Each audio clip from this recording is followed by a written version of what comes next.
Hello guys, this is your mentor कुनाक सिंगल। I hope all are doing well. जैसा कि हम सभी लोगों को पता है कि हमने वेक्टर के 7 पार्ट किए हैं, vector first, second, third, fourth, fifth and sixth and seventh. तो अलग अलग पार्ट के अंदर हमने अलग अलग वेक्टर्स की प्रॉपर्टीज़ पढ़ी है, कितने टाइप के वेक्टर्स होते हैं, वेक्टर और स्केलर होते क्या हैं, किस तरीके से ऐड करते हैं, किस तरीके से सब्सट्रैक्ट करते हैं, किस तरीके से मल्टीप्लाई करते हैं। तो ये अलग अलग पार्ट के अंदर हमने अलग अलग वेक्टर के बारे में जाना है। तो आज की जो ये वीडियो है हमारी, यानी कि ये क्या है, बेसिकली ये है हमारा वेक्टर पार्ट 7। ठीक है, वेक्टर पार्ट 8 है ये। तो इसके अंदर हम क्या पढ़ेंगे, इसके अंदर आज हम पढ़ेंगे जो कुछ क्वेश्चंस इसके अंदर पढ़ेंगे, यानी कि प्रॉब्लम्स बेस्ड ऑन वेक्टर पढ़ेंगे। अप्रोक्सीमेट 50 इसके अंदर प्रॉब्लम्स है। अगर 50 प्रॉब्लम हो जाती है 1 आवर के सेशन के अंदर तो अच्छी बात है, अदरवाइज 25 आज करेंगे, 25 नेक्स्ट वीडियो के अंदर करेंगे। तो आज की ये वीडियो स्टार्ट करते हैं क्वेश्चन नंबर फर्स्ट से। क्वेश्चन नंबर फर्स्ट क्या बोल रहा है कि जो हमारे पास option A B C D given है, इसके अंदर से क्या बताना है, हमें यूनिट वेक्टर बताना है। तो जैसा कि हम सभी लोगों को पता है कि यूनिट वेक्टर की प्रॉपर्टी क्या होती है, यूनिट वेक्टर का जो मैग्नीट्यूड होता है वो मैग्नीट्यूड कितना होता है, वो मैग्नीट्यूड होता है 1। ठीक है, तो अगर ए ऑप्शन के अकॉर्डिंग हम मैग्नीट्यूड निकालते हैं, यानी कि अगर मैं ए ऑप्शन को लेके चलता हूँ तो कितना है, देखो आई के साथ में कितना कंपोनेंट है, यानी कि एक्स का कंपोनेंट कितना है 1, तो 1 का स्क्वायर, यानी कि क्योंकि हम मैग्नीट्यूड किस तरीके से निकालते हैं, x square plus y square plus z square. अगर जेड है तो जेड को भी ले लेते हैं। तो इस तरीके से जो हमारे पास वैल्यू आती है वो हमारी मैग्नीट्यूड की आती है। तो इसी तरीके से ए बी सी डी जो हमारे पास ऑप्शन है, इन ऑप्शन से हमारे पास जो मैग्नीट्यूड आना चाहिए वो कितना आना चाहिए, 1 आना चाहिए। यानी कि आई का जो कोफिशिएंट है उसका स्क्वायर प्लस जे का जो कोफिशिएंट है उसका स्क्वायर। स्क्वायर करने के बाद इनको प्लस कर दो, और प्लस करने के बाद इनका क्या कर दो, स्क्वायर रूट कर दो। तो जो वैल्यू हमारे पास आएगी वो, अगर यूनिट ही आती है तो यूनिट वेक्टर कहलाएगा। तो ऑप्शन फर्स्ट के अकॉर्डिंग देखो, आई का कंपोनेंट 1 है और इसी तरीके से जे का जो कंपोनेंट है वो भी कितना है 1। तो 1 स्क्वायर प्लस 1 स्क्वायर कितना है, अंडर रूट 2। तो अंडर रूट 2 1 के इक्वल नहीं है, तो ये यूनिट वेक्टर नहीं है। इसी तरीके से बी ऑप्शन के अंदर क्या है, आई का कंपोनेंट कितना है, कोस थीटा। तो कोस थीटा का स्क्वायर यानी कि cos square theta plus minus sine theta का स्क्वायर करूंगा तो माइनस का स्क्वायर कितना हो जाएगा, प्लस, यानी कि साइन स्क्वायर थीटा। अब जिन बच्चों को टिग्नोमेट्री आती है तो वो बोल सकता है कि sir cos square theta plus sine square theta कितना होता है, 1 होता है। तो 1 का अंडर रूट कितना आएगा, 1 आएगा। ठीक है, इसी तरीके से सी ऑप्शन देखो, सी ऑप्शन के अंदर आई का कोफिशिएंट साइन स्क्वायर थीटा, ठीक है, प्लस जे का कोफिशिएंट 2 कोस थीटा, यानी कि 4 कोस स्क्वायर थीटा। तो ये 1 के इक्वल नहीं आएगा। इसी तरीके से जो डी ऑप्शन है, डी ऑप्शन के अंदर देखो आई का कोफिशिएंट 1/√3, इसका स्क्वायर करो, प्लस जे का कोफिशिएंट भी कितना 1/√3, तो इसका स्क्वायर करो, इसके बाद इसका अंडर रूट कर दो। तो 1/3 प्लस 1/3 कितना आएगा, 2√2 का अंडर रूट। तो ये भी हमारा 1 के इक्वल नहीं है। लेकिन आना क्या चाहता है, 1 के इक्वल। यानी कि इससे क्या पता लग रहा है कौन सा ऑप्शन हमारा ठीक है, ऑप्शन नंबर हमारा सिर्फ एक ही ठीक है, वो है बी ऑप्शन। ठीक है, क्योंकि इसका देखो अंडर रूट करने के बाद इसका मैग्नीट्यूड निकालने के बाद कितना आ रहा है, 1 आ रहा है। तो यूनिट वेक्टर हमारा यही बताता है। ठीक है, तो थोड़ा स्पीडली करते हैं, अगर इतनी देर में करेंगे तो हमारे क्वेश्चन पूरे नहीं हो पाएंगे। ठीक है, ये क्वेश्चन हो गया क्लियर। सेकंड क्वेश्चन देखो, सेकंड क्वेश्चन के अंदर हमें मान लो इस तरीके से कुछ गिवन है, ये वेक्टर गिवन है 1/2 √2 प्लस 1/√2 जे कैप। इसके अंदर क्या बताना है कि ये क्या है, यूनिट वेक्टर है, नल वेक्टर है, वेक्टर ऑफ मैग्नीट्यूड 2 है, फिर स्केलर है। ठीक है, अब ये वाली जो क्वांटिटी है ये स्केलर तो है नहीं, ये वेक्टर है, तो डी ऑप्शन तो अपने आप के अंदर ही कैंसिल हो गया। ठीक है, इसी तरीके से नल वेक्टर भी नहीं है, क्योंकि इसका कुछ ना कुछ मैग्नीट्यूड आएगा। मैग्नीट्यूड किस तरीके से आएगा, देखो इसका मैग्नीट्यूड निकालते हैं। ये मैग्नीट्यूड इस तरीके से निकालेंगे, 1/√2 का स्क्वायर, ठीक है, प्लस 1/√2 का स्क्वायर। मैं स्पीडली इसलिए कर रहा हूँ क्योंकि ये आसान क्वेश्चन है, आप लोग स्टेप वाइज दे सकते हो। क्योंकि मैग्नीट्यूड निकालने के x square plus y square, तो एक्स 1/√2, वाई 1/√2, इन दोनों को स्क्वायर करेंगे तो क्या आएगा, 1/2 प्लस 1/2। एलसीएम से ऊपर ऐड हो जाएंगे, तो 2 से 2 कैंसिल हो गया, तो अंडर रूट 1 इजिकल टू में 1। तो ये क्या है, यूनिट आ गया ना, यूनिट यानी कि ये क्या है, एक यूनिट वेक्टर है। नल वेक्टर क्यों नहीं है, क्योंकि नल वेक्टर का मैग्नीट्यूड कितना आता है, 0 आता है। क्योंकि नल का मतलब क्या होता है, 0 एक तरीके से, यानी कि जीरो वेक्टर हम क्या बोल सकते हैं, zero vector is a kind of null vector. ठीक है, जीरो वेक्टर क्या होता है, जिसका मैग्नीट्यूड कितना होता है, 0 होता है, लेकिन उसकी कुछ ना कुछ पर्टिकुलर डायरेक्शन होती है, उसको बोलते हैं जीरो वेक्टर। जीरो वेक्टर का मैग्नीट्यूड 0 होगा, लेकिन डायरेक्शन जो होगी, डायरेक्शन उसकी कुछ ना कुछ जरूर होगी। यानी कि इस तरीके से मैं बोल सकता हूँ, अगर ये मैं डॉट ड्रॉ करता हूँ इधर, ठीक है, मान लेता हूँ ये डॉट मैंने ड्रॉ किया इधर की साइड। अभी देखो, मान लो पीछे से कोई नॉइस वगैरह आ रही है तो उसके ऊपर ध्यान मत देना, जो मैं पढ़ा रहा हूँ उसके ऊपर ध्यान दो। जैसे कि मान लो मैंने डॉट ये ड्रॉ कर दिया, ठीक है। इस डॉट का मैं बोलता हूँ कुछ ना कुछ इसका मैग्नीट्यूड बताओ, तो इसका मैग्नीट्यूड क्या है? अगर इसको हम मेजर भी करेंगे तो नियरली अप्रोक्सीमेट कितना आएगा? 0 आएगा, लेकिन इसकी कुछ ना कुछ डायरेक्शन तो है, तो इस वजह से नल वेक्टर भी नहीं है। वेक्टर मैग्नीट्यूड इसका आया नहीं, तो वेक्टर ऑफ मैग्नीट्यूड 2 भी नहीं है, और स्केलर ये है नहीं, क्योंकि ये एक्सप्रेशन हमें किस में दे रखा है? वेक्टर के अंदर दे रखा है। ठीक है। इसी तरीके से थर्ड क्वेश्चन देखो। थर्ड क्वेश्चन में क्या, बस थर्ड क्वेश्चन में पोजीशन वेक्टर हमें गिवन है और इसके अंदर टाइमिंग दे रखी है, यानी कि आर मेरे पास पोजीशन वेक्टर गिवन है इस तरीके से 3i cap plus 4tj cap minus tk cap, ये कोई भी गिवन है। अब ये बोल रखा है कि टाइम जब 0 था और टाइम जब 1 सेकंड था और टाइम जब मेरे पास 3 सेकंड था, तो 1 के ऊपर कहीं ना कहीं ये बॉडी होगी, इसी तरीके से 3 सेकंड के ऊपर कहीं ना कहीं ये जाके रुकेगी, यानी कि कुछ इसका पोजीशन वेक्टर निकालना है। पोजीशन वेक्टर कब निकालना है? देखो, जब मेरा पोजीशन वेक्टर टाइम t1 के ऊपर और इसी तरीके से पोजीशन वेक्टर टाइम 3 सेकंड के ऊपर, तो टाइम की वैल्यू इसमें पुट करेंगे 1, तो क्या वैल्यू आएगी? देखो r1 मैं लिख देता हूँ इसको सिंपली, तो क्या आएगा 3i cap plus 4j cap minus k cap. इसी तरीके से जब मैं r की वैल्यू 3 पुट करूँगा तो क्या आएगी? देखो 3i cap plus 12j cap minus 3k cap. अब निकालना क्या मेरे को? डिस्प्लेसमेंट निकालना है। डिस्प्लेसमेंट क्या होता है? मिनिमम लेंथ बिटवीन 2 पॉइंट, यानी कि फाइनल पॉइंट और इनिशियल पॉइंट के बीच का डिफरेंस एक तरीके से। तो डिस्प्लेस को अगर मैं डी से रिप्रेजेंट करता हूँ और डिस्प्लेसमेंट वेक्टर क्वांटिटी होती है, तो ऊपर मैंने इसके ऊपर क्या लगा दिया? एरो लगा दिया। तो डिस्प्लेसमेंट किसके इक्वल होगा? देखो, अगर मैग्नीट्यूड निकालना है, हम देखो इसके अंदर सारे के सारे किस में गिवन है? वेक्टर के अंदर गिवन है, तो हम सिंपली क्या करते हैं? फाइनल माइनस इनिशियल इस तरीके से कर देते हैं। ठीक है। तो जब इसको हम इस तरीके से करेंगे तो हमारे पास क्या वैल्यू आएगी? देखो, देखना अभी 3i plus 12j minus 3k minus, अब ये वाला वेक्टर करेंगे तो माइनस 3i माइनस 4j और प्लस k, क्योंकि यहाँ पे माइनस है तो ये प्लस हो गया, तो 3i से 3i कैंसिल हो गया। कितना बचा? देखो, ये 12 और माइनस 4 यानी कि 8j माइनस 3 प्लस k यानी कि माइनस 2k। तो ये तो मेरे पास किस में आ गया? ये तो आ गया मेरे पास वेक्टर के अंदर इक्वेशन आ गई। अगर इसका मेरे को मैग्नीट्यूड निकालना होता है, यानी कि जो मेरा डिस्प्लेसमेंट है ये रियल के अंदर कितना है, तो मैं क्या करता? डिस्प्लेसमेंट का मैग्नीट्यूड इस तरीके से निकाल लेता, एक्स का स्क्वायर प्लस वाई का स्क्वायर, यानी कि 8 का स्क्वायर प्लस माइनस 2 का स्क्वायर। तो मेरे पास वैल्यू कितनी आती है? देखो, 8 का स्क्वायर 64 और 2 का स्क्वायर 4, यानी कि √68। ठीक है, √68 यानी कि 2 √17। तो ये मेरे पास क्या था? डिस्प्लेसमेंट का मैग्नीट्यूड। यानी कि हमारा आंसर रियल के अंदर कौन सा ठीक है? ये भी ठीक है। अगर सिंपल हमारे पास डिस्प्लेसमेंट वेक्टर इक्वेशन के अंदर पूछता है और डिस्प्लेसमेंट का अगर हमारे पास क्या पूछता है? मैग्नीट्यूड पूछता है, तो ये ठीक है। तो इनमें से हमें कोई भी ऑप्शन दिखाई दे रहा है? कोई भी ऑप्शन इसके अंदर हमें दिखाई नहीं दे रहा, तो हमारा ऑप्शन क्या आएगा इसके अंदर? सिंपली डी, यानी कि नन ऑफ दीज। ये आ गया समझ में? इसी तरीके से अब देखो नेक्स्ट क्वेश्चन क्या है। नेक्स्ट क्वेश्चन के अंदर हमें पी वेक्टर गिवन है कोई भी, ठीक है, यानी कि पी वेक्टर हमारे पास गिवन है 6i cap plus 4 √2j cap plus 4 √2k cap. अब इसके अंदर पूछा क्या है कि जेड एक्सिस से एंगल बताना है, कि जेड एक्सिस के से कितना एंगल बनाना है। अगर आपको ध्यान है तो मैंने आपको बताया था direction cosine of A vector, direction cosine of A vector.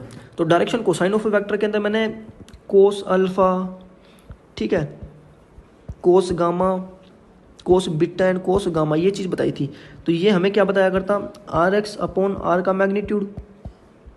इसी तरीके से ये हमें एंगल बताया करता RY और R के बीच का मैग्नीट्यूड, मतलब कि R के बीच का एंगल। और ये जो गामा वाला वो हमें बताया करता कॉम्पोनेंट ऑफ जेड एक्सिस और किसके बीच का मैग्नीट्यूड, सॉरी किसके बीच का एंगल? आर के बीच का एंगल। तो हमें किसके बारे में बताना है? जेड एक्सिस से लेना है, तो हमें कौन सा फॉर्मूला लेंगे? ये वाला उठाएंगे। अगर एक्स एक्सिस से पूछता तो ये वाला, वाई एक्सिस से पूछता तो ये वाला। हमें पूछा किसके बारे में? जेड, तो हमें इसके अकॉर्डिंग करेंगे। क्या करेंगे? देखो, इसको थोड़ा मिनिमाइज कर देता हूँ, उसके बाद अभी देखो आप अच्छे से।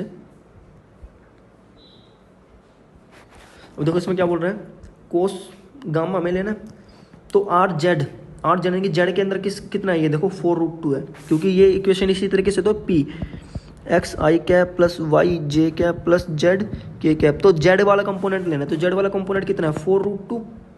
अब इसका क्या कर दो? मैग्नीट्यूड कर दो, यानी कि 6 का स्क्वायर 36, 4√2 का स्क्वायर 4 √2 का स्क्वायर कितना आएगा? 16 × 2 कितना आएगा? 32। तो 32 प्लस ये भी कितना आएगा? 32।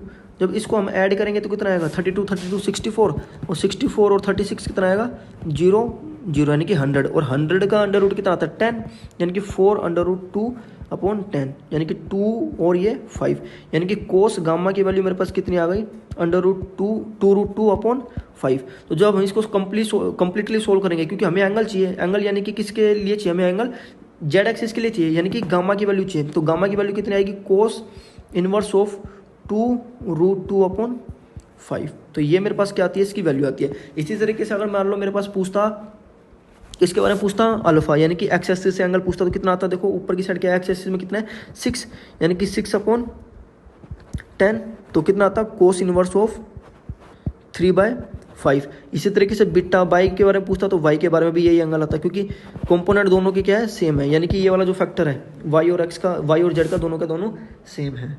ठीक है, तो इसके अंदर क्या निकालना था हमें, इसके अंदर हमें निकालना था direction cosine of A vector. ठीक है, डायरेक्शन कोसाइन इसमें किसका निकालना था, जेड एक्सिस के अलोंग निकालना था। ठीक है, फिफ्थ क्वेश्चन देखो क्या है। फिफ्थ क्वेश्चन में हमें बोल रहा है कि हमारे पास कितने वेक्टर हैं, 2 वेक्टर है, ए और बी 2 वेक्टर है। इसके अंदर हमें निकालना है कि जो ए माइनस बी है वो ए के साथ में कितने डिग्री का एंगल बना रहे हैं। ठीक है, ए माइनस बी निकालो सबसे पहले, ए माइनस बी यानी कि ए की वैल्यू में से बी की वैल्यू माइनस करो, यानी कि आई कैप प्लस जे कैप प्लस के cap minus of I minus of J minus of के। तो कितनी वैल्यू आएगी देखो इसके अंदर से, आई प्लस जे प्लस के। अब ये क्या हो जाएंगे, सारे के सारे अंदर पॉजिटिव बन जाएंगे, तो इस तरीके से एक्सप्रेशन आ जाएगा लिख के। अब ये कितना हो गया देखो, 2 कैप प्लस 2 जे कैप प्लस 2 के कैप, यानी कि रियल के अंदर देखो ये वैल्यू कितनी आई है, ए माइनस बी की। 2 सभी में से कॉमन ले लूँ, तो कॉमन लूँगा तो क्या आएगा देखो, आई प्लस जे प्लस के। और ये वैल्यू किसकी है, ये वैल्यू हमारी ए वेक्टर की है, यानी कि क्या आया देखो, ए माइनस बी, ये किसके को लाया, ट्वाइस ऑफ वेक्टर ए। तो अगर आप लोगों को ध्यान है तो मैंने एक एक्सप्रेशन आपको ये बताया था जब मैं वेक्टर आपको पढ़ा रहा था, कि अगर मान लो मेरे पास 2 वेक्टर है, यानी कि इस तरीके से वेक्टर बी है मेरे पास, और वो इस तरीके से कुछ है। ठीक है, तो इसका मतलब क्या हो गया कि जो बी वेक्टर है उसका मैग्नीट्यूड कितना है, उसका मैग्नीट्यूड तो हो गया लैम्डा, और वो किसकी डायरेक्शन के अंदर है, ए की डायरेक्शन के अंदर है। जैसे कि मान लो ए की वैल्यू अगर मेरे पास आ जाती है एक्स वेक्टर, और बी की वैल्यू मान लो मेरे पास 2x है, तो रियल के अंदर देखो क्या है, बी को मैं इस तरीके से लिख सकता हूँ, 2a लिख सकता हूँ। तो इसका मतलब क्या होता है, जब कोई डिजिट किसी दूसरे वेक्टर में से कॉमन आती है, तो उसका मतलब क्या होता है कि जो हमारे पास न्यू जो वेक्टर आता है ना, वो उसके अलोंग होता है, यानी कि उसके पैरेलल होता है, लेकिन उसका मैग्नीट्यूड कुछ ना कुछ बढ़ जाता है। तो इस वाले केस के अंदर भी देखो क्या हुआ, a माइनस बी की रियल के अंदर वैल्यू कितनी आई है, ये वाली वैल्यू है। जब इसके अंदर से हमने 2 कॉमन निकाला, तो 2 कॉमन निकालने के बाद एक्सप्रेशन क्या आ गया, ट्वाइस ऑफ वेक्टर a। तो इससे क्या पता लगता है कि a माइनस बी किसकी डायरेक्शन में है, a की डायरेक्शन में है, लेकिन a माइनस बी का मैग्नीट्यूड कितना है, ट्वाइस है वेक्टर ऑफ a से। तो जब सेम डायरेक्शन के अंदर है, तो सेम डायरेक्शन के अंदर एंगल कितना बनाता है, 0 डिग्री एंगल बनाता है। आ गई बात समझ में, यानी किसका ऑप्शन हमारे पास कौन सा जाएगा, ए ऑप्शन हमारा इसके अंदर ठीक आ जाएगा। अगर आप लोग चाहते हो कि भाई इस तरीके से ना करके दूसरे तरीके से करें, तो उस वाले केस में हम क्या कर सकते हैं, जैसे कि देखो मैंने आपको ये वाली चीज़ पढ़ाई थी, मैं इसको थोड़ा मिनिमाइज कर देता हूँ दूसरे वाले तरीके से, लेकिन मैं चाहूँगा नहीं कि वो आप लोग तरीका यूज़ करो, क्योंकि अभी मेरे को सिर्फ हिंट देना है। जैसे कि आर जो मैग्नीट्यूड था वो इस तरीके समझो कि डॉट प्रोडक्ट से भी हम इसको कर सकते हैं, यानी कि ए डॉट बी हम जब करेंगे तो magnitude of b cos of theta आएगा। तो कोस ऑफ थीटा यानी कि पैरेलल होने के लिए इसमें क्या 0 डिग्री, जब 0 डिग्री का एंगल आएगा, तो जब इसको यानी कि कोस थीटा मैं किस तरीके से निकाल सकता हूँ, कोस थीटा मैं निकाल सकता हूँ A vector dot B vector upon A का मैग्नीट्यूड और बी का मैग्नीट्यूड। तो ये मेरे पास जो वैल्यू आएगी वो कितनी आएगी, 1 आएगी। तो यहाँ से मेरे को पता लग जाएगा कोस थीटा जब 1 है तो थीटा कितना डिग्री है, 0 डिग्री है। और 0 डिग्री मतलब ए माइनस बी एंड जो ए है वो सेम डायरेक्शन के अंदर है। ठीक है, अब यहाँ पे हम बी को क्या ले लेंगे ना, बी को हम इस तरीके से कुछ मान लेंगे, बी क्या है रियल के अंदर, वो ए माइनस बी है। ठीक है, ये चीज़ ध्यान देना, इसलिए मैं बोल रहा हूँ कि इस तरीके से कर सकते हो, ये वाला तरीका इस तरीके से करो, किसी भी तरीके से कर सकते हो, आपके ऊपर डिपेंड है। अगला क्वेश्चन देखो, इसमें क्या बताना है, component of the vector a along vector b. अब वेक्टर ए का कंपोनेंट हमें बताना है वेक्टर बी के अंदर। बी वेक्टर हम किस तरीके से क्या करते हैं, देखो a vector dot B vector, उसके अंदर क्या क्या करते हैं, ए का मैग्नीट्यूड बी का मैग्नीट्यूड कोस ऑफ थीटा।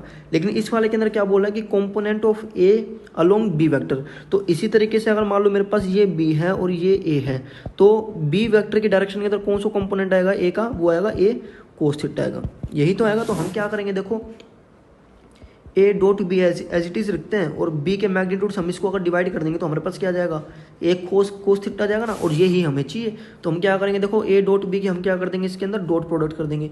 जब डॉट प्रोडक्ट करेंगे तो वैल्यू क्या आएगी, देखो इसमें ए डॉट बी यानी कि 2i cap plus 3j cap dot i plus j upon magnitude of b यानी कि 1 का स्क्वायर प्लस 1 का स्क्वायर और इज इक्वल टू में ए कोस थीटा, और यही हमारा क्या होगा, आंसर होगा, यही हमें चाहिए।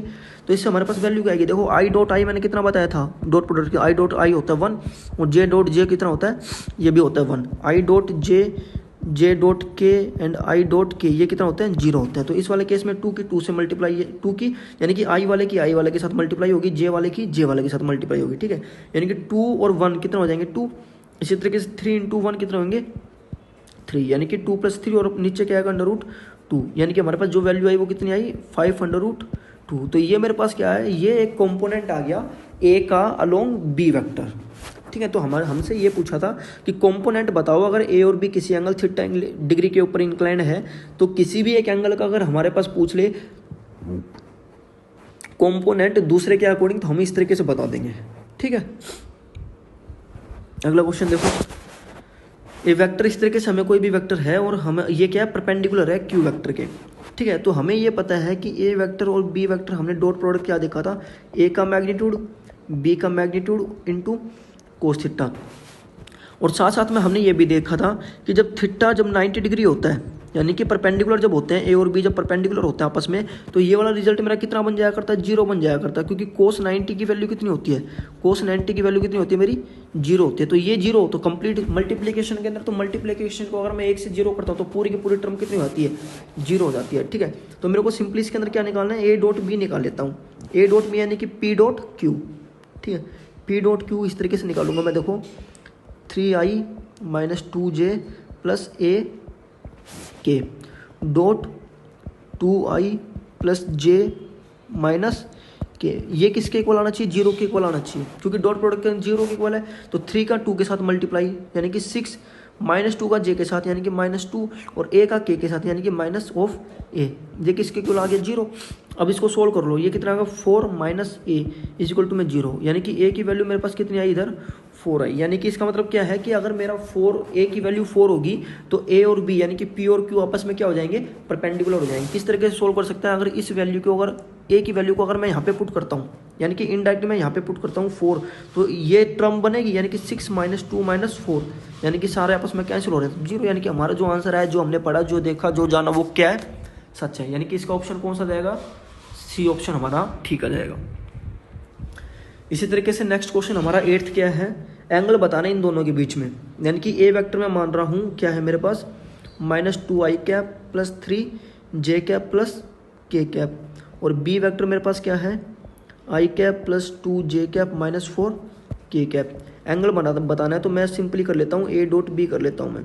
तो a डॉट b करने का मतलब देखो क्या है, a का मैग्नीट्यूड b का मैग्नीट्यूड कोस ऑफ थीटा, तो a डॉट b निकाल लेंगे तो 2 का मल्टीप्लाई i के साथ यानी कि -2। अब मैं देखो डायरेक्ट कर रहा हूँ क्योंकि आप लोगों को इतना आ जाना चाहिए, ठीक है। सिंपल क्वेश्चन है, ज़्यादा हार्ड भी नहीं है, लेकिन सिंपल इतने भी नहीं है कि आप लोग एक तरीके से नहीं कर, इसको बहुत आसानी से कर पाओ। इसके अंदर सभी टाइप के मैंने क्वेश्चन लिए हैं, मीडियम भी लिए हैं, थोड़े हार्ड भी लिए हैं, थोड़े सिंपल भी लिए, जिससे क्या है ना कि हर एक टॉपिक का हर एक आपका कॉन्सेप्ट भी क्लियर हो जाए, डाउट भी क्लियर हो जाए। तो आई का आई के साथ मल्टीप्लाई -2, ठीक है, जे का जे के साथ यानी कि +6, के का के साथ यानी कि -4। मैग्नीट्यूड ऑफ ए कितना आएगा देखो, 2 का स्क्वायर यानी कि 4 + 3 का स्क्वायर 9 + 1 का स्क्वायर 1, यानी कि कितना आ गया ये 9 + 4 14, 13 13 + 1 14 यानी कि √14, ठीक है। इसी तरीके से बी का क्या आएगा 1 + 4 + 16 कितना आ जाएगा 16 + 4 20 20 × 1 21 कोस ऑफ थीटा। तो यहाँ से वैल्यू कितनी आएगी देखो, ये -4 -2 -6 और ये 0 यानी कि 0 अपॉन समथिंग, क्योंकि ये मल्टीप्लाई डिवाइड में आएंगे माइनस, इसे मल्टीप्लाई में जब आएंगे तो इसकी वैल्यू कितनी बनेगी 0 बन जाएगी, क्योंकि something 0 upon something is equal to 0 ही होता है, यानी कि √14 और √21 कोस ऑफ थीटा। तो कोस ऑफ थीटा कितना आया 0 डिग्री आया। तो 0 डिग्री का 0 एंगल कितना होता है, कितने पे होता है कोस का, ये होता है 90 डिग्री पे।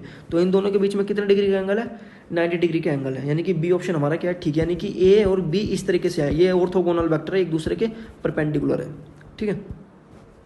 नेक्स्ट क्वेश्चन क्या बोल रहा है कि एंगल बताओ वाई एक्सिस के बीच में। तो वाई एक्सिस के बीच में अगर हमें एंगल बताना है तो एक बात बताओ, इसके अंदर कहीं पे भी आपको वाई का कंपोनेंट दिखाई दे रहा है? यानी कि ए वेक्टर किस तरीके से लिखते हैं, एक्स आई कैप प्लस वाई जे कैप प्लस जेड के कैप। ठीक है, इसके अंदर आप लोगों को क्या दिखाई दे रहा है, देखो 2 आई कैप प्लस 0 जे कैप प्लस जेड की जगह पे क्या है 4 के कैप। तो डायरेक्शन कोसाइन के अंदर हम क्या करते थे, वाई के लिए कोस बीटा लेते थे, यानी कि वाई का कंपोनेंट अपॉन टोटल आर का मैग्नीट्यूड। तो आर वाई कितना है 0 अपॉन, अगर मैं इसका मैग्नीट्यूड निकालता तो 2 का स्क्वायर 4 और 4 का स्क्वायर 16, तो 0 अपॉन समथिंग √20, ये कितना आएगा 0 आएगा। यानी कि कितना डिग्री एंगल है, angle between this vector and 0 y axis के बीच में कितना डिग्री का एंगल है, यानी कि जो बीटा आएगा वो कितना आएगा 90 डिग्री आएगा। ठीक है, क्योंकि कोस बीटा की वैल्यू आएगी, यानी कि कोस बीटा यानी कि एक तरीके से कोस थीटा, तो कोस बीटा जब 0 आता है तो कितना डिग्री पे एंगल होता है 90 डिग्री पे एंगल होता है, यानी कि एंगल इसकी वैल्यू कितनी आएगी 90 डिग्री, यानी कि ऑप्शन 20 का ठीक आ जाएगा। इसी तरीके से देखो नेक्स्ट क्वेश्चन, देखो 10 ही क्वेश्चन हो पाए हैं अभी तक हमारे, तो मैं थोड़ी स्पीड सोचूंगा ज़्यादा करूँ, या फिर मैं ये सोच रहा हूँ कि जितने आधे घंटे के अंदर 30 मिनट या 35 मिनट के अंदर जितने क्वेश्चन हो पाते हैं उतना मैं सोल्व कराता हूँ। उसके बाद अगर टाइम बचता है और मेरे को ठीक लगता है कि आप लोगों को और क्वेश्चन प्रोवाइड करने चाहिए वीडियो के अकॉर्डिंग, तो मैं आपके सामने सेशन लेके आ जाया करूँगा मैं ये क्वेश्चन सोल्व करवाने का। अदरवाइज ये समझो कि आज की वीडियो, और अगर मन किया मे बी हम कल की वीडियो करेंगे प्रॉब्लम सॉल्विंग के ऊपर। ठीक है, तो अभी जल्दी से देखो ये क्वेश्चन क्या बोल रहा है कि इनमें से कौन सी वैल्यू है जो यूनिट वेक्टर है, which of the following is the unit vector perpendicular to A and b के परपेंडिकुलर। अभी एक बात बताओ, क्रॉस में दिख रहा है, यानी कि क्रॉस के अंदर हम किस तरीके से लिखा करते हैं, ए क्रॉस बी हम किस तरीके से लिखा करते हैं, मैग्नीट्यूड ऑफ ए, ठीक है, magnitude of b into sine of theta और एन कैप आया करता। ठीक है, एन कैप अगर मान लो एन कैप की वैल्यू इसके अंदर क्या मान रखी है, ये यूनिट वेक्टर होता है तो एन कैप की वैल्यू इसके अंदर क्या मान ली, एक तरीके से 1 मान ली। तो हमें क्या निकालना था, विच of the following unit vector, यानी कि ये एन कैप ही तो निकालना था, यानी कि ये एन कैप निकालना था। तो एन कैप की वैल्यू देखो इसके अंदर क्या आएगी, एन कैप की वैल्यू आएगी ए वेक्टर मल्टीप्लाई बाय, यानी कि cross b vector upon magnitude of a magnitude of b, ठीक है, इंटू साइन ऑफ थीटा। तो इसके अंदर से कौन सा एक्सप्रेशन है जो इसको मैच कर रहा है, देखो पहला है नहीं, पहले के अंदर तो कैप लगी हुई है तो नहीं है। सेकंड देखो, अगर देखो इसको हम इस तरीके से भी लिख सकते हैं, ये इसका मतलब यही होता है। ठीक है, यानी कि magnitude of A vector is equal to A लिख सकता हूँ, लेकिन इसको मैं इस तरीके से नहीं लिख सकता। ठीक है, क्योंकि ये स्केलर है और ये क्या है वेक्टर है। तो अगर मैं सिंपली इसको ए मॉडुलस की जगह पे सिंपली मैं ए बी लिख सकता हूँ। ठीक है, तो पहला तो गलत है, दूसरा भी गलत है, थर्ड वाला क्या है बताओ, थर्ड वाला, क्योंकि देखो इसके अंदर क्या है यूनिट वेक्टर पूछा है, तो यूनिट वेक्टर, ठीक है, यानी कि यूनिट वेक्टर के लिए हमारा जो इसके अंदर ऑप्शन कौन सा आएगा, ऑप्शन नंबर इसके अंदर सी आ जाएगा। भाई नीचे वाला तो ठीक है। अब यूनिट वेक्टर के अंदर मैग्नीट्यूड कितना ले रखा है, इसके अंदर मैग्नीट्यूड 1 ले रखा है। जब मैग्नीट्यूड 1 ले रखा है तो इसका भी मैग्नीट्यूड आएगा और इसका भी क्या आएगा मैग्नीट्यूड आएगा, तभी तो आपस में कैंसिल हो जाएंगे, ये भी आपस में कैंसिल हो जाएगा, यानी कि नीचे वाले भी आपस में कैंसिल हो जाएंगे, ये भी आपस में कैंसिल हो जाएंगे, क्योंकि ए का मैग्नीट्यूड अपने आप के मैग्नीट्यूड के इक्वल ही आएगा, क्योंकि इसके अंदर यूनिट वेक्टर पूछा है। इस वजह से मैंने बाद में इसके क्या लगाया मॉडुलस लगाया है। भाई पहले बात तो हमारे पास एक्सप्रेशन हमारा वही ठीक था जो हमने लिखा था, लेकिन क्वेश्चन में किसकी डिमांड है, यूनिट वेक्टर की डिमांड है। तो यूनिट वेक्टर की डिपेंड होने की वजह से हम इसको इस तरीके से लिखेंगे, यानी कि ए क्रॉस बी अपॉन ए का मैग्नीट्यूड बी का मैग्नीट्यूड साइन ऑफ थीटा, यानी कि इसको इस तरीके से, ये सारे के सारे क्या आपस में सेम है। भाई देखो ये वाला तो वैसे ही कैंसिल हो गया, आप समझदार हो, क्रॉस के अंदर कोस थीटा आएगा ना, तो बी ठीक गलत आ गया और डी वैसे गलत आ गया क्योंकि कोस थीटा नहीं आएगा। तो हमारे पास ऑप्शन कौन सा बचता है, सी ऑप्शन बचता है। ठीक है, ये चीज़ आ गई ना क्लियर किस तरीके से मैंने सोल्व किया है। तो अगला क्वेश्चन देखो, तो अभी देखो ये क्वेश्चन क्या बोल रहा है, इसमें क्या बताना है हमें रिजल्टेंट बताना है कि अगर हमारे पास 3 वेक्टर गिवन है, 3 वेक्टर यानी कि 3 क्वांटिटी गिवन है, उनके बीच का एंगल हमें फाइंड आउट करना है, फिर रिजल्टेंट फाइंड आउट करना है कि वो 0 हो जाए, यानी resultant of which of a following may be equal to 0, यानी कि कौन सा रिजल्ट इन तीनों के बीच में वो कौन सी क्वांटिटी है, कौन सा वो एक तरीके से ग्रुप है जिसका रिजल्टेंट कितना आएगा 0 आएगा। तो एक चीज़ हमेशा ध्यान रखना कि अगर हमारे पास 3 चीज़ होती है, यानी कि 3 क्वांटिटी होती है और उसका रिजल्टेंट कितना पूछा है, उसका रिजल्टेंट अगर 0 आता है, तो ये हमेशा याद रखना कि तीनों के बीच का एंगल जो बनेगा, तीनों के बीच का जो एंगल बनेगा वो कितने डिग्री का एंगल बनेगा, वो हमेशा, क्योंकि एक ट्रायंगुलर फॉर्मेशन होगी, जब ट्रायंगल की फॉर्मेशन होती है तो उसके सेंटर पे कितने डिग्री का एंगल बनता है, उसके सेंटर पे हमेशा 360 डिग्री का एंगल बनता है। तो 360 को अगर मैं 3 से डिवाइड करूँगा तो कितने की वैल्यू आएगी, 120 डिग्री की वैल्यू आएगी ना। कि भाई ट्रायंगल के सेंटर के ऊपर एक तरह के सर्कल फॉर्म होगा, तो सर्कल जब फॉर्म होता है तो कितना डिग्री का एंगल बनता है उसके सेंटर के ऊपर, 120 डिग्री का एंगल बनता है। तो इसी तरीके से जब ये एक तरह के सर्कल बनाएंगे तो इन तीनों के बीच में कितने डिग्री का एंगल बनेगा, 120, 120 एंड 120। तो हमने लेमिस थ्योरम के अंदर क्या पढ़ा था कि F1 अपॉन साइन अल्फा, इसी तरीके से F2 upon sine beta upon F3 upon sine gamma. तो साइन अल्फा, अल्फा बीटा और गामा ये तो क्या सारे के सारे इक्वल है ना, यानी कि इन तीनों की वैल्यू, यानी कि जो डिनोमिनेटर है इन तीनों की वैल्यू तो एक तरीके से क्या आएगी, इक्वल आएगी। तो इक्वल आएगी तो हम इसको एक तरीके से कट कर देते हैं, ठीक है। यानी कि F1 is equal to F2 is equal to में इक्वल टू F3, यानी कि रिजल्टेंट की फॉर्मेशन, रिजल्टेंट जब जीरो होता है तो ये इस तरीके से एक्सप्रेशन कुछ बनता है अगर एंगल हमारा सेम हो तो इस वाली कंडीशन के अंदर क्या है ना, सिंपली हमें क्या मेथड यूज करना है कि एंगल हमें सेम लेके चलना है अपनी तरफ से, क्योंकि इसके अंदर एंगल हमें गिवन नहीं है। तो जब एंगल गिवन नहीं है तो हमने क्या मान लिया भाई, सेंटर के ऊपर ये फोर्स लग रहे होंगे, ठीक है। तो तीनों के बीच का कितने डिग्री एंगल बन रहा है, 120, 120, 120 डिग्री का एंगल बन रहा है। यानी कि साइन 120 की वैल्यू साइन भी तीनों के तीनों आपस में इक्वल आएंगे, यानी कि F और तीनों के तीनों फोर्स भी क्या आएंगे, इक्वल आएंगे। तो इससे हमारे पास क्या पता लगता है कि 10 न्यूटन, 10 न्यूटन एंड 10 न्यूटन, यानी कि इसके अंदर ऑप्शन हमारा कौन सा ठीक आता है, ए ठीक आता है। क्योंकि देखो बी ऑप्शन के अंदर अगर करेंगे तो F1 F2 तो बराबर आ जाएगा, लेकिन F3 इक्वल नहीं आएगा। इसी तरीके से सी ऑप्शन के अंदर भी F1 F2 बराबर आ जाएगा, F3 इक्वल नहीं आएगा। लेकिन हमें तो कैंसिल करना है, तो कैंसिल करने का मतलब क्या होता है, रिजल्टेंट कितना आना चाहिए, 0 आना चाहिए। तो कैंसिल कब होगी कोई भी चीज़, जब आपस में एक दूसरे के इक्वल क्वांटिटी होगी या फिर इक्वल मैग्नीट्यूड होगा। तो इस वाले केस में तीनों के पास इक्वल मैग्नीट्यूड है, इस वजह से हमारा ऑप्शन क्या आएगा, ए ठीक आएगा।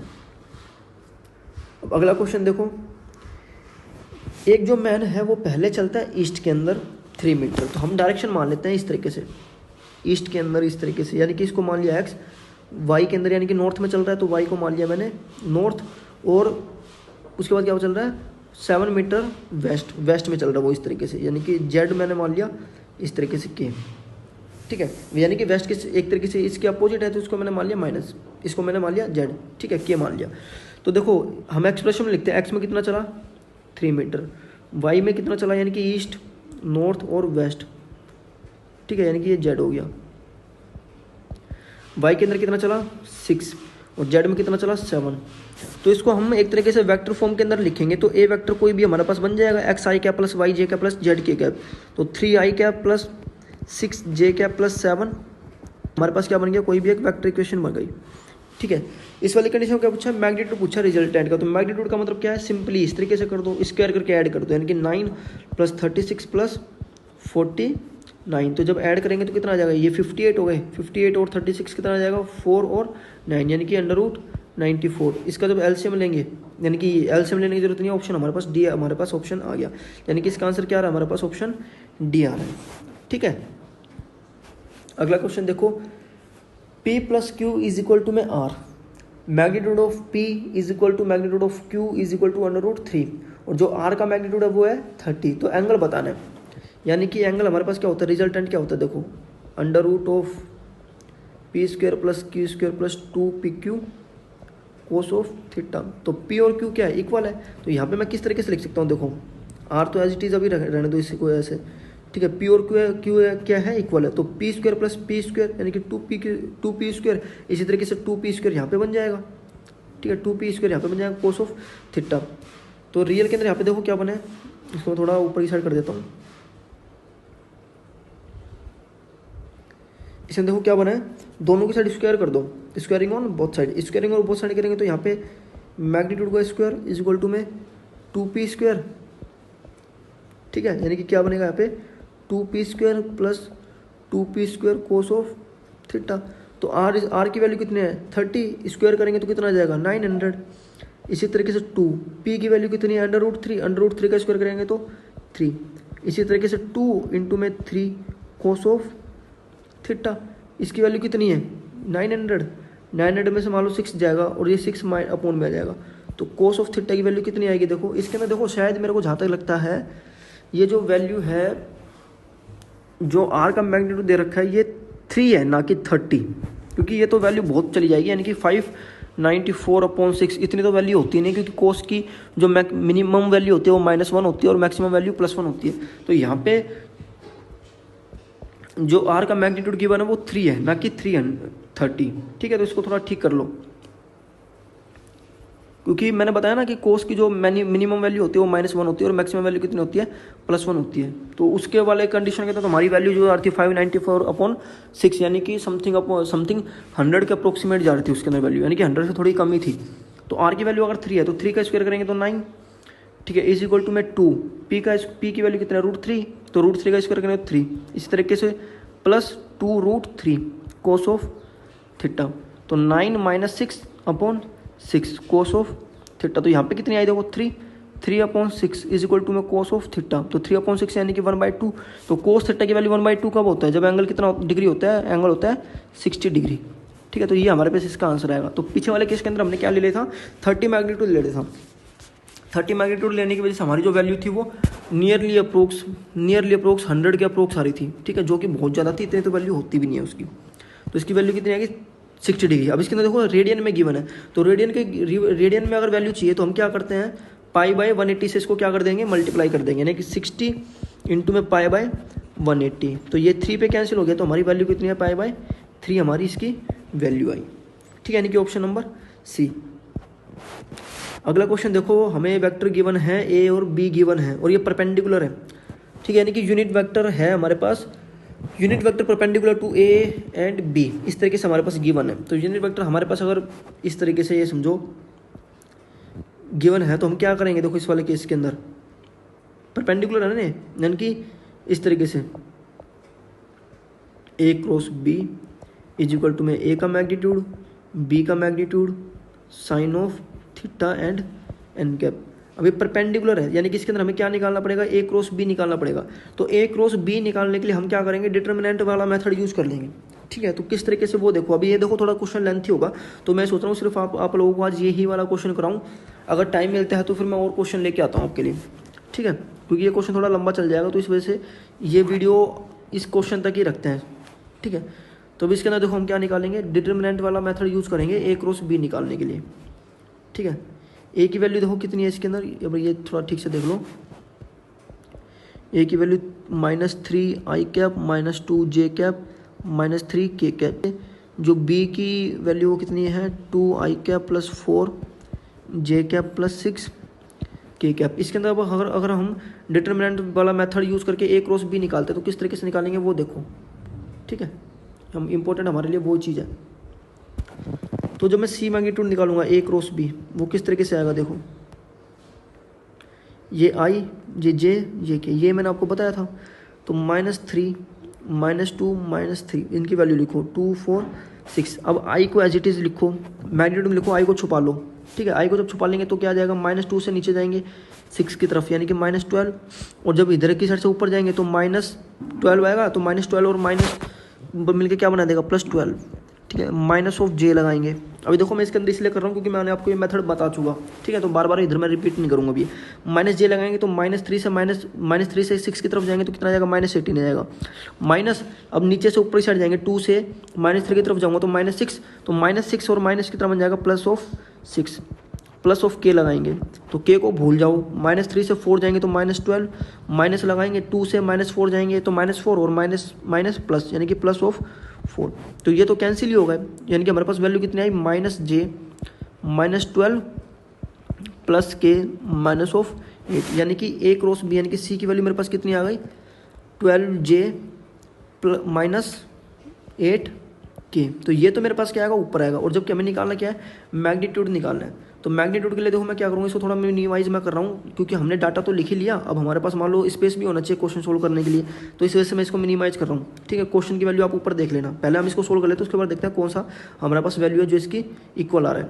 तो इसका अगर हम मैग्नीट्यूड निकालें तो क्या करेंगे, 12 का स्क्वायर यानी कि 144, 8 का स्क्वायर 64, जब इसको ऐड करेंगे तो 144 + 64 8 0 और 2, तो √208।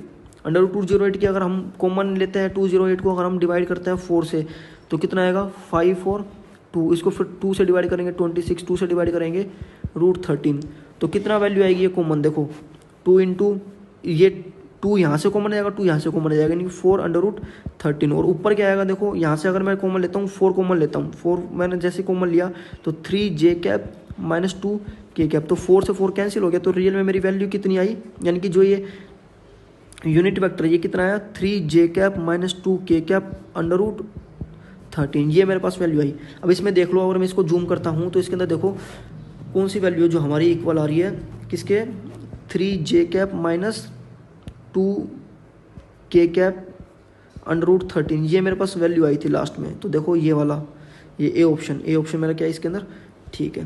तो ये चीज़ आ गई समझ में। देखो ये मिनिमाइज मैं दोबारा कर रहा हूँ, आप लोग देख लेना सॉल्यूशन वगैरह, ठीक है। कहाँ गया ये, नेक्स्ट क्वेश्चन आ गया शायद हमारा, नेक्स्ट क्वेश्चन नहीं आ गया शायद, वो पता नहीं गायब हो गया, कहाँ गया वो। तो आप लोग इसको कर लेना, ठीक है, अच्छे से कर लेना जो मैंने समझाया था आपको, ठीक है। हमें पहले मतलब कि निकालना क्या है, ए क्रॉस बी निकालना है डिटर्मिनेंट वाले फॉर्म से, आई जे के, ठीक है। यहाँ से मेरे पास सी की वैल्यू जो भी आ जाएगी, ठीक है। मान लो इस तरीके से कुछ वैल्यू आ गई मेरे पास, ये वाई जे प्लस जेड की वैल्यू आ गई। इसके बाद इसका क्या करना है, मैग्नीट्यूड करना है। मैग्नीट्यूड करने के बाद सी कैप निकालना है, यानी कि सी अपॉन ये जो भी वैल्यू कट हो रही है, जो भी वैल्यू को मना रही है उसको अपने कर देना कैंसिल वगैरह, मार देना एक दूसरों को, और जो हमारे पास वैल्यू आएगी वो किसकी आएगी, यानी कि ऑप्शन नंबर हमारा ए ठीक आ जाएगा। अब अगला क्वेश्चन देखो, अगला क्वेश्चन हम जल्दी से कर लेते हैं। इसमें क्या होता है, डायरेक्शन कोसाइन बनाते हैं, यानी कि कोस अल्फा की वैल्यू बतानी है, कोस बीटा की वैल्यू बतानी है, कोस गामा की वैल्यू बतानी है। यानी कि आर एक्स, इसके लिए आर एक्स अपॉन आर का magnitude, R Y upon R का magnitude, R Z upon R का मैग्नीट्यूड, ठीक है। ये कर लोगे आप लोग, क्योंकि देखो इसके इधर क्या आएगा 3, और कंप्लीट का मैग्नीट्यूड करेंगे तो 3 का स्क्वायर 9 प्लस 6 का स्क्वायर 36 प्लस 4 का स्क्वायर 2 का स्क्वायर 4, यानी कि ये 40 प्लस 9 यानी कि 49 यानी कि 7 आ जाएगा, यानी कि क्या आएगा इसका 37, यानी कि कोस इनवर्स में जाएगा। इसी तरीके से कोस इनवर्स कितना आएगा, 6/7 आएगा। इसी तरीके से इसका क्या कोस इनवर्स 2/7 आ जाएगा। तो ऑप्शन देख लेना अपने अकॉर्डिंग कौन सा ठीक आ रहा है, शायद ए बी सी, ए ठीक आ रहा है हमारा, ठीक है। इसके अंदर सेकंड क्वेश्चन क्या बोल रहा है, ए हमारे पास गिवन है, बी गिवन है, मैग्नीट्यूड एंड डायरेक्शन बताना है ए प्लस बी का एक्स एक्सिस के साथ। तो पहले तो ए प्लस बी निकालो, सीधा सीधा फंडा ये है। ए प्लस बी निकालेंगे तो 4 + 6 10 आई cap minus 3j plus 8j कितना आ जाएगा, 5 ऑफ जे आ जाएगा। तो ये मेरे पास क्या आ गया, ए प्लस बी आ गया। लेकिन हमें क्या बताना, मैग्नीट्यूड बताना। तो मैग्नीट्यूड निकालने के लिए हम क्या करेंगे, इसका मैग्नीट्यूड यानी कि x square plus y square, यानी कि 100, 10 का स्क्वायर 100 और 5 का स्क्वायर 25, तो 125 का मैग्नीट्यूड कितना आएगा 25 यानी 25 तो इसका मैग्नीट्यूड आ गया। अब डायरेक्शन बताना है एक्स के साथ में, यानी कि एक्स का कंपोनेंट ले लो और कंप्लीट, यानी कि एक्स का कंपोनेंट आर एक्स और आर का कंप्लीट का मैग्नीट्यूड, यानी कि एक्स का कंपोनेंट कितना 10 और मैग्नीट्यूड कितना 25, यानी कि वैल्यू कितनी आई, देखो वैल्यू इसकी आई 2/, सही तो कर रहा हूँ, 2/5। ये तो चलो मैंने ये डायरेक्शन कोसाइन निकाल लिया। इसके अंदर डायरेक्शन पूछी है किसकी, मैग्नीट्यूड, यानी कि इसकी डायरेक्शन पूछी है एक्स के साथ में। तो मैग्नीट्यूड हमारा कुछ इस तरीके से आएगा, और किसी साथ पूछी है एक्स के साथ में पूछी है, तो बी अपॉन ए वाला टर्म इसके अंदर बनेगा, यानी कि 5/10, यानी कि 1/2, यानी कि टेंजेंट वाली टर्म के अंदर पूछे, डायरेक्शन क्वेश्चन नहीं पूछा, तो टेंजेंट इनवर्स क्या जाएगा 1/2। तो मैग्नीट्यूड तो आ गया 25, और डायरेक्शन कितनी आई, यानी कि थीटा कितना आया, बी और ए के बीच में कितना आया, देखो ये बी और के बीच में 1/2, यानी कि ऑप्शन नंबर हमारा कौन सा ठीक आ रहा है, कौन सा ठीक आ रहा है, कौन सा ठीक नहीं आ रहा है इसके अंदर, तो ऑप्शन हमारा, तो कुछ ना कुछ गलती करी हमने जरूर, हमने ये शायद एंगल वाले में गलती करी है कुछ ना कुछ। एंगल का एक बार देखो दोबारा करते हैं, ठीक है। एंगल का देखो, ये मैग्नीट्यूड का तो आपको समझ में आ गया, एंगल का देखते हैं, एंगल का कहाँ पे कुछ गलती हो रही है, क्योंकि अच्छी बात है, हमें मान लो अगर गलती भी कर रहे हैं तो हमें समझ में आ रहा है कि कुछ ना कुछ गलती हो रही है, उस गलती को किस तरीके से हम सुधारें। तो यही रीज़न है कि वीडियो को देखो, मेरी जो वीडियो मिलेगी आप लोगों को, ऐसा नहीं कि मैं अपनी बड़ाई कर रहा हूँ कुछ भी, लेकिन मेरा खुद ही मन नहीं करता एडिट वगैरह करने का, क्योंकि मैं ये चाहता हूँ कि अगर मेरे से मान लो कुछ गलती हो तो आप लोगों को दिखाई दे। अब इसके अंदर क्या पूछा है, ए प्लस बी को हमने इस तरीके से ऐड किया, मान लो ए ये था और बी मेरा ये था, तो कुछ ना कुछ मैग्नीट्यूड मेरा क्या आ गया, ए प्लस बी का क्या आया था, ए प्लस बी हमने सिंपली ऐड किया था, यानी कि 10 आई कैप प्लस 5j कैप। इसका मैग्नीट्यूड निकाला था 10 का स्क्वायर 100 प्लस 25, यानी कि 125 का अंडर रूट कितना आया था, अच्छा 125 आया था ना भाई साहब मेरे पास।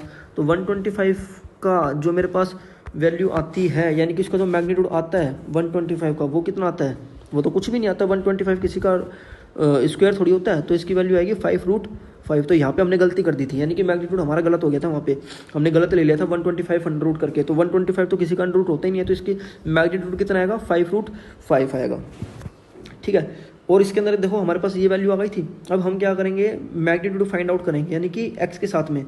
तो एक्स के साथ में जब हम एंगल फाइंड आउट करते हैं, यानी कि आर एक्स के साथ में, तो क्या आएगा, देखो टेंजेंट थीटा हम इसके अंदर लेते हैं। तो टेंजेंट थीटा के अंदर हम क्या करेंगे, r Y upon r x करेंगे। हमारा एंगल ठीक था, उसके अंदर हमारी जो गड़बड़ी हो रही थी ना वो मैग्नीट्यूड के अंदर गड़बड़ी हो रही थी, ठीक है। तो एंगल तो हमारे वही होता है परपेंडिकुलर अपॉन बेस। तो परपेंडिकुलर के अंदर देखो वाई कंपोनेंट है, तो वाई कंपोनेंट क्या 5 और बेस के अंदर क्या आता है एक्स, तो एक्स के कंपोनेंट कितना 10 यानी कि 1/2। तो हमारे पास जो थीटा वैल्यू आई थी वो कितनी आई थी, टेंजेंट इनवर्स 1/2। तो ये हमारे पास वहाँ पे कुछ गड़बड़ी, ये एंगल वाली ये मैग्नीट्यूड वाला गलती हो रही थी, एंगल तो हमारा ठीक था, ठीक है। तो इसके अंदर 5√5 तो हमारे पास मैग्नीट्यूड आ जाएगा और एंगल कितना आएगा, एंगल आएगा टेंजेंट इनवर्स 1/2। इसके अंदर देख लो कौन सा ऑप्शन हमारे पास ठीक है, कौन सा है, फर्स्ट सेकंड क्या है 5, हाँ सेकंड हमारे पास क्या ऑप्शन ठीक है इसके अंदर, ठीक है। अगला क्वेश्चन देखो, डायरेक्शन कोसाइन बताना है। अब देखो 20 क्वेश्चन मैं करवा रहा हूँ आज के लिए, बहुत रहेगा, ठीक है। a माइनस बी का डायरेक्शन क्वेश्चन बताना है, तो a माइनस बी निकाल लो सीधा सीधा, यानी कि 2i + 3j + k, इसमें से माइनस करना b, 2i, ठीक है आई है ये, ठीक है, प्लस 2j + 3k, यानी कि 2 में से 2 गया 0 i कैप, 3 में से 2 गया यानी कि j कैप, और k - 3 यानी कि -2 हो जाएगा, -2 k कैप, यानी कि j - 2 ये आया था। अब इसके अंदर क्या बताना है, डायरेक्शन कोसाइन बताना है। तो 0 i कैप मैं लिख सकता हूँ इधर। अब डायरेक्शन कोसाइन बनाना है यानी कि तीनों की वैल्यू बतानी है अल्फा बीटा गामा की। तो कोस अल्फा क्या आएगा, एक्स का कंपोनेंट अपॉन मैग्नीट्यूड, तो एक्स का कंपोनेंट 0 और मैग्नीट्यूड यहाँ इसका कुछ भी आओ तो समथिंग अपॉन 0, ठीक है। मान लेता हूँ मैं ये, इसका मैग्नीट्यूड कितना आएगा 1 + 4 यानी कि √5 आएगा, तो √5 कितना आ जाएगा यानी कि 0। इसी तरीके से कोस बीटा यानी कि y का कंपोनेंट कितना है 1 और √5, z का कंपोनेंट यानी कि गामा यानी कि -2/√5। तो इसके अंदर देख लो कौन सा ऑप्शन हमारे पास ठीक है, ऑप्शन नंबर ए ठीक है इसके अंदर, ठीक है। डायरेक्शन कोसाइन निकालना है, ठीक है इसके अंदर। अगला क्वेश्चन क्या है, if magnitude of sum of two vector is equal to the magnitude of difference of two vector then the angle between these vectors, यानी कि क्या पूछा है कि अगर a + b का जो मैग्नीट्यूड हमारे पास आता है यानी कि c आ गया, वो किसके बराबर है, यानी कि जो ये c है वो किसके बराबर है, वो बराबर है a - b के बराबर है। तो इसका क्या बताना है हमें, एंगल बताना है इन वेक्टर्स के बीच में, यानी कि a एंड b के बीच में एंगल बताना है। तो a एंड b के बीच का कितने डिग्री का एंगल बनाएगा, एक बार बताओ मेरे को। इस वाले केस में देखो किस तरीके से, सीधा सीधा ऐसे फंडा कर लो, कौन सा वाला करो, किस तरीके से करोगे, देखो a + b निकालो, a प्लस यानी कि रिजल्टेंट अगर a + b निकालेंगे तो इस तरीके से कुछ आएगा +2ab cos थीटा। इसी तरीके से माइनस का निकालता तो क्या आएगा a² + b² - 2ab cos theta. तो रियल के अंदर आप लोग क्या पता है जब दोनों को इक्वल करेंगे, ठीक है। अभी इसके अंदर देखो दोनों को इक्वल कर रहा हूँ मैं, क्योंकि ये तो हमारा क्या इक्वल है, a + b के लिए इक्वल है और a - b के लिए इक्वल है। जब इक्वल करेंगे तो दोनों साइड स्क्वायरिंग कर दो, तो स्क्वायरिंग करोगे तो क्या आएगा a² + b² + 2ab cos theta is equal to में a² + b² - 2ab cos theta. तो ये कैंसिल हो जाएंगे आपस में, तो 2ab cos theta - 2ab cos theta क्या आ जाएगा 4ab cos थीटा। और ये किसके इक्वल आएंगे, ये आ जाएंगे 0 के इक्वल आ जाएंगे, ठीक है। अब 0 के इक्वल आने का मतलब क्या है, 4 0 के इक्वल आ सकता है, नहीं आ सकता। और ए बी अगर हम ये मानते हैं a b ≠ = 0 है और b b ≠ = 0 है, तो कौन सी वो कंडीशन है जो 0 के इक्वल आ सकती है, कोस ऑफ थीटा मेरा 0 का इक्वल हो सकता है। तो कोस ऑफ थीटा कब 0 के इक्वल होता है, जब थीटा की वैल्यू कितनी होती है 90 डिग्री की वैल्यू होती है, क्योंकि देखो गिवन ऑप्शन के अंदर 90 डिग्री की वैल्यू 0 होती है, ठीक है। ये तो हमारे पास आंसर आ गया। 45 डिग्री के ऊपर 1/√2 होता है, 180 डिग्री के ऊपर -1 होती है, ठीक है, और 0 डिग्री पे 1 होती है। तो इससे हमें क्या पता लगा कि अगर हमारे पास गिवन है r = में a + b और इसी तरीके से यही r इक्वल है a - b के, तो a और b के बीच का कितने डिग्री का एंगल बन रहा है, वो बन रहा है 90 डिग्री का एंगल बन रहा है, तब जाके इन दोनों की वैल्यू क्या है हमारे पास सेम है, ठीक है। ये ऑप्शन हो गया क्लियर, या क्वेश्चन क्लियर हो गया किस तरीके से हमने फाइंड आउट किया है। दोनों का जो मैग्नीट्यूड था ना वो हमें इक्वल दे रखा था, ठीक है, सिंपली, यानी कि ये जो c है ये क्या है रियल के अंदर r, ठीक है। अगला क्वेश्चन है, ये लास्ट क्वेश्चन होगा हमारा आज का, ठीक है, क्योंकि वीडियो लंबी बन रही है, फिर आप लोग ठीक से पढ़ भी नहीं पाते ज़्यादा लंबी वीडियो के चक्कर के अंदर। क्वेश्चन सोल्व करो जो मैं क्वेश्चन इसके अंदर सोल्व करवा रहा हूँ। अगला क्वेश्चन क्या बोल रहा है, 2 equal vector have resultant equal to either of blah blah blah blah blah. इसके अंदर क्या बोल रहा है, 2 इक्वल वेक्टर है a और b, ठीक है। उसमें क्या बोल रहा है, हैव रिजल्टेंट इक्वल, और जो रिजल्टेंट है वो भी इनके क्या इक्वल है, यानी कि क्या तो a के बराबर ले लो या b के बराबर ले लो। इनडायरेक्टली क्या बोल रहा है, सारे के सारे आपस में क्या इक्वल है, तो एंगल बताना है इनके बीच का। तो हमें क्या पता रिजल्टेंट क्या होता है, a² + b² + 2ab cos of theta. Question को मैं समझा देता हूँ। देखो क्या बोल रहे हैं, दो वेक्टर है हमारे पास और दोनों के दोनों क्या है, इक्वल है, यानी कि दो वेक्टर ये आपस में इक्वल है और उनसे जो रिजल्टेंट आता है और वो रिजल्टेंट भी किसके बराबर है, क्या तो वो ए के बराबर है फिर बी के बराबर है। और जब आर ए के बराबर होगा तो वो ऑब्वियसली बात है कि बी के बराबर भी होगा, क्योंकि ए किसके बराबर है, बी के बराबर है। अगर आर बी के बराबर है तो वो इक्वल होगा ए के बी, क्योंकि बी किसके बराबर है, ए के बराबर है। तो यानी कि इनडायरेक्ट क्या बोल रहा है कि तीनों आपस में क्या है, इक्वल है। ए बी बराबर है बी के, बी इक्वल है आर के, ठीक है। तो हमें एंगल बताना है कि एंगल कितना है। तो आर की जगह पे मैं ये बोल रहा हूँ कि सभी को ए के रिस्पेक्ट में तोड़ दो सभी को। तो आर की जगह पे ना ए लिखा, इसी तरीके से बी की जगह पे मैं क्या लिख रहा हूँ, ए लिख रहा हूँ। तो ए स्क्वायर करूँगा, ए स्क्वायर यानी कि 2a स्क्वायर, ठीक है। इसी तरीके से ए बी यानी कि 2a स्क्वायर इंटू में कोस ऑफ थीटा। दोनों साइड जब मैं स्क्वायर करूँगा यानी कि स्क्वायरिंग ऑन बोथ, दोनों साइड जब मैं स्क्वायर करूंगा तो देखो वैल्यू कितनी आएगी। इसको मैं मिनिमाइज कर देता हूँ ताकि स्पेस बच जाए और आप लोग अच्छे से पढ़ पाओ। स्क्वायरिंग और बोथ साइड जब मैं करूँगा तो क्या आएगा, ए स्क्वायर आएगा इज इक्वल टू में 2a square plus 2a square cos of theta, ठीक है। अब ये 2a स्क्वायर यहाँ पे इधर जाके क्या हो जाएगा, माइनस, यानी कि minus of A square upon ये नीचे चला जाएगा यानी कि 2a square is equal to में कोस ऑफ थीटा। ए स्क्वायर से ए स्क्वायर कैंसिल हो जाएगा तो कोस ऑफ थीटा की वैल्यू कितनी आएगी, -1/2। अब ये जो -1/2 होती है, ये जो वैल्यू होती है थीटा की, यानी कि कोस ऑफ थीटा की कितने डिग्री के ऊपर जाके वैल्यू 1/2 होती है, -1/2 होती है, ये होती है 120 डिग्री के ऊपर जाके। तो ये चीज़ आप लोग ध्यान देना कि कितने डिग्री के ऊपर जाके वैल्यू इसकी होती है, 120 डिग्री के ऊपर जाके इसकी वैल्यू -1/2 होती है। ठीक है, ट्रिग्नोमेट्री के अंदर मैंने बता दिया आप लोगों को। ये पहले वाले पार्ट, सबसे पहले जो वीडियो आई थी मेरी ट्रिग्नोमेट्री के ऊपर, उस तरफ से ये वैल्यू आती है मेरी यानी कि -1/2 120 डिग्री के ऊपर इसकी वैल्यू होती है। ठीक है, तो आज के लिए देखो क्वेश्चन आगे बहुत भी है, तो ये हम देखता हूँ नेक्स्ट, अगर हमारे पास टाइम मिलता है नेक्स्ट वीडियो के अंदर लाने के अगले को और जो क्वेश्चन है उनको। अदरवाइज जो मैंने क्वेश्चन आपको पढ़ाया ना, तो इसके अंदर सभी टाइप्स हमने पढ़ ली। एडिशन का भी पढ़ लिया, सब्ट्रैक्शन का भी पढ़ लिया, डॉट प्रोडक्ट भी पढ़ लिया, क्रॉस प्रोडक्ट भी पढ़ लिया, एंगल बिटवीन टू वेक्टर्स भी पढ़ लिया, उसके बाद डायरेक्शन कोसाइन भी हमने पढ़ ली, component of A vector in the direction of another vector वो भी पढ़ लिया। तो ऑलमोस्ट इसके अंदर हमने सारे के सारे जो टॉपिक्स थे वो कवर कर लिए 19 क्वेश्चन के अंदर। एक क्वेश्चन मैंने स्किप किया है, ठीक है, वो इतना जरूरी भी नहीं था और उसकी शायद मेरे को लगता है लैंग्वेज गलत थी उसकी, उस वाले क्वेश्चन की मैंने ठीक से लैंग्वेज उतारी नहीं थी। ठीक है, तो इस वजह से वो मैंने क्वेश्चन स्किप कर दिया। तो 19 क्वेश्चन के अप्रोक्स हमारे पास आज हुए हैं। तो इसी तरीके से अपनी पढ़ाई करते रहिएगा। लॉकडाउन 3 मई तक है और मैं तो देखो यही प्रे करता हूँ कि हमारा जो देश है, देश हमारे लिए ज़्यादा इंपॉर्टेंट है ना कि हम खुद। ठीक है, तो सभी की अलग अलग फिलोसफी होती है, आप लोग अलग तरीके से सोचते हो, मैं अलग तरीके से सोचता हूँ।